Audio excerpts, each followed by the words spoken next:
you, we had Chris Rock up here, and we do this thing called Battle of the Best, and we have the guests sit their name in the bag and say who you think is better, and then your name came up, and this is what Chris Rock had to say. Yo, man.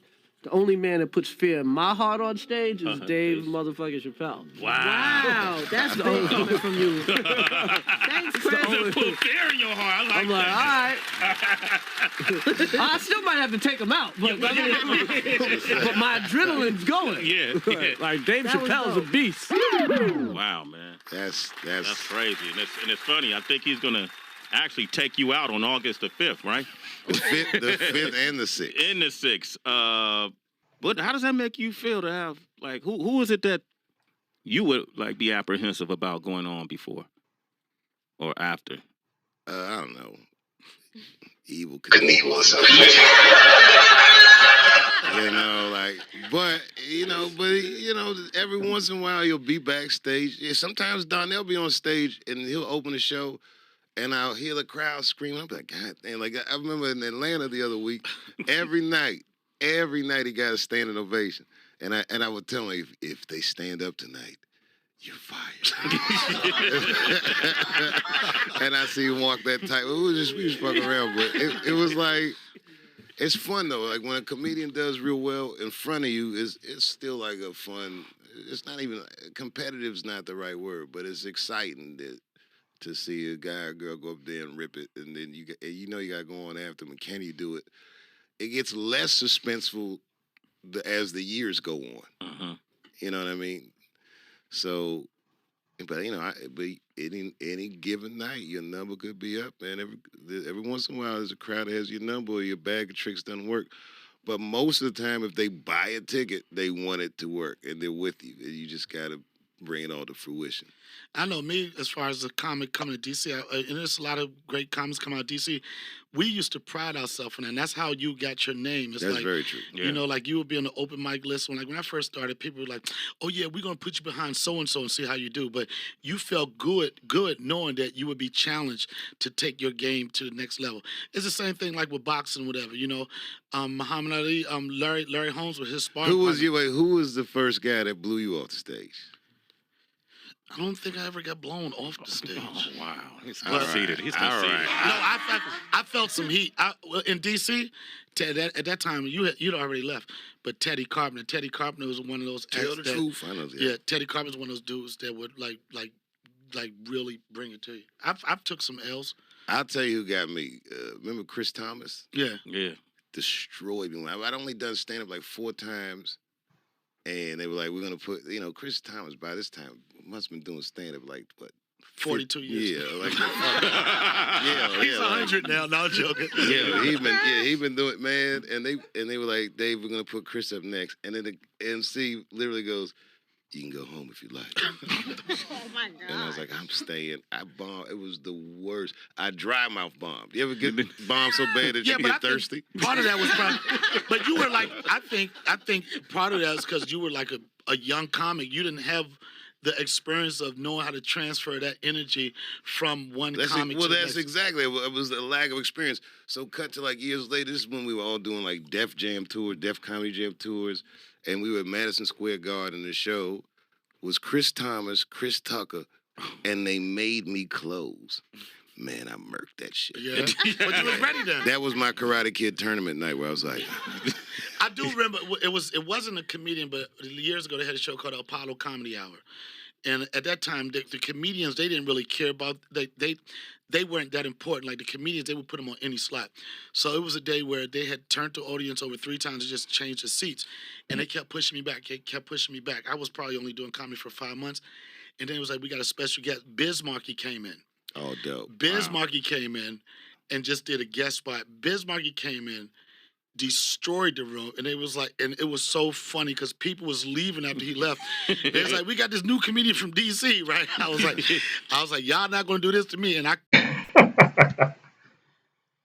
You guys know one thing that Chris Rock says that who puts fear on him on stage is Dave Chappelle, and Dave Chappelle also said one time that whenever he's performing on stage and he spot through and sees somebody, person whose name is called Eddie Murphy. He makes him super scared. Like Eddie Murphy puts a lot of fear in him on stage. Chris Rock and Dave Chappelle, who has done stand-up comedy for long. I think both of them have done it for long. I think Dave Chappelle has more stand-ups than Chris Rock. They both are funny, but Chris Rock's stand-up special is more educative. Dave Chappelle's one is more fun and also telling stories. With Chris Rock's special, it's more educative. You get to learn a lot of things when you watch his special. So let's continue. Because I knew that you couldn't curse, right? My first 2 minutes like, fuck this shit, don't tape this shit, don't. And it was it. But Biz Monkey blew me out the water. A rapper took you down. Yeah, it took me down hard. Dave did that to me. Oh, me? You. Where? Donnell Rawlins invited me Why to you had to a say tape my because whole it was name? you. All right. Donnell Sound like Rawlins a police invited officer. me to a taping of the Chappelle show. Donnell and I were working together with Ricky Lake. Mm-hmm. I go down there. He said, yo, we doing a taping tonight. I'm opening up. I was like, oh my gosh, I haven't seen Dave Chappelle since. Dave actually came to the first season taping a Real World reunion with a comedian named Dave. You was there in the hotel hanging out, had a good time. I was like, oh my gosh, he may remember me. So I go and I'm sitting in the audience. Dave comes out and was like, oh shit, Heather B. Oh, All Glocks down. Let's battle right now. And I looked in this heat, fuck a dry mouth. The heat came over my body. He was like, lock the doors. You're not leaving until we freestyle on stage. And I was just like, no, he's like, you sucker MC. I was like, yo. I said, oh shit. Yo, I felt you suck, Dave. I mean, we have a good time, you know? We have a good time. he did that to me. That was we have fun, man. It was fun. I miss doing the show sometimes. I don't know that I could ever do it again.